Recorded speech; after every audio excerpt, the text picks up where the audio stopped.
name is Randy Cotrara. I was a city kid in Grand Rapids, Michigan until about the age of 9.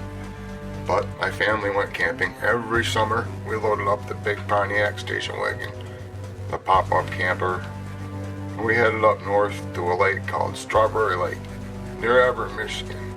There, I learned how to fish. I learned how to swim, explore, learned to love the outdoors and nature at a young age. I was hunting with my dad, my uncles, learned how to track animals and blood trails. We spent a lot of time up at Strawberry Lake over those summers, but then, in October of 1976, we sold our house in the city, and we moved to the country, between two small villages of Caledonia and Alto, Michigan. About 30 miles roughly out of Grand Rapids near Alto. It was country back then, nothing but farmland and woods. We moved to an old farmhouse on 4.5 acres. This is the current picture. This is what the house looked like then. We had 4 barns then, only 2 stand today. The big milking barn sat at the blue highlighted area near the road. Behind the barns was a creek. The drive wasn't there either. Nowhere any of the houses, just farms, and 3/4 of a mile south were our nearest neighbors. Nothing but farmland and woods back then surrounding us in every direction. That fall and winter I got into late night reruns of Kolchak, the Night Stalker. It was my favorite TV show. But my parents told me monsters weren't real. I was about to find out how wrong they were and how much my life was about to become much like that TV show. That next summer of 1977, in late August, I had a new friend come over, Mike K. We went to play in the barns building hay forts, and at times we kept on seeing what looked like us as a big dog. We saw it inside the barns, outside by the creek and the pond, always running for cover. We told my dad, and he said that he had seen it also while he was walking the dogs at dusk. He suggested we ride our bikes to the state land about 2 miles south of us. He said we can explore there without worrying about these recent big stray dog sightings. So that afternoon, Mike and I rode our bikes to the woods, to what seemed to be 2 miles all uphill.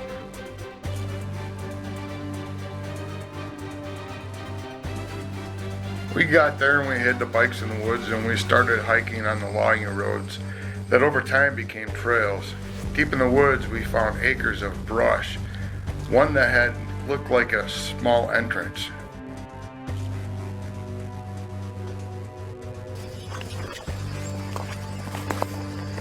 We decided to look inside. What we saw was what looked like to us was a bum's home.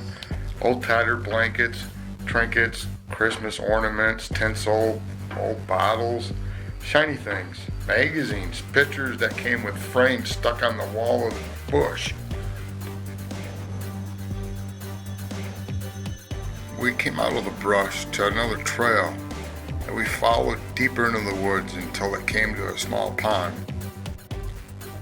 where we found 2 other boys building a camp. An older boy named Russ and a boy our age, also named Mike. We talked and we told them about a bum that might be living out there, and we told them about the brush we found and what was inside of it about a mile away. We fished, we explored some more, and we helped them gather rocks for their fire pit. In the huge tree nearby, they started building a tree fort.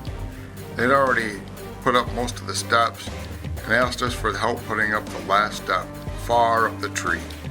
It took teamwork to do it. Russ held one of my feet, the 2 Mikes held up each other and gave me the hammer. I put up the last board. After that, Mike K and I were invited to camp with our new friends, so we set out to get our gear.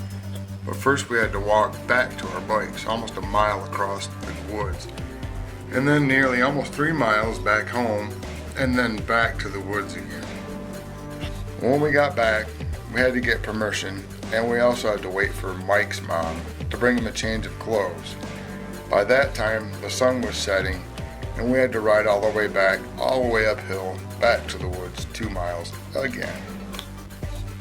When we got back to the woods, it was nearly dark, we had trouble finding the right trail back to our friends. We tried several trails, and then we decided to stay the night in some pines that we found a good spot to set up the tent. We shined our lights around and thought we saw something or someone. We thought it was the other boys. We thought they found us and wanted to sneak up on us and scare us. Then we heard sounds like we'd never heard before. Roars, whoops, more like screams, and Russ yelling for Mike, and we didn't know which Mike he was yelling for. And then there were more loud sounds near our tent. Mike K and I then decided to go. We left the tent, we left the gear, everything but our flashlight. We found our bikes in almost a run, and then we rode home in the darkness as fast as we could. When we finally reached my house, my parents were still awake. My dad thought it was funny that we came back so soon and chickened out. We soon went to bed thinking it was still just a joke that the other boys played on us. Well, the next morning, we had to go get our tent, we had to go get our gear. We hopped on our bikes and rode that 2 miles all the way up the hill, back to the woods. We're gonna find our new friends and we're gonna tell them what a great joke they pulled on us last night. But when we got there, the road was closed off. There were local, state police, people on horseback, people with guns, people with dogs, search crews, and an ambulance had just arrived. We saw a local news station, WZZM News 13 from Grand Rapids, and they were talking to Russ. Mike and I went around the back. Mike and I went around behind Russ to get in the shot of the news camera and listen to Russ and what he told the reporter. Russ told the reporter that his friend Mike was taken by some hairy bum that lives in the woods while they were camping last night. His friend is still missing. There were search teams with bullhorns calling out for Mike over and over.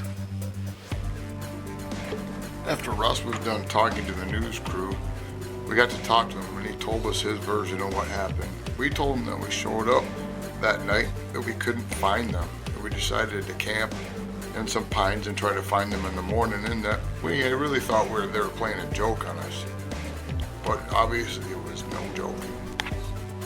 Later, Mike and I tried to go recover our tent and gear, but we were stopped by a cop, and he radioed for somebody to come talk to us.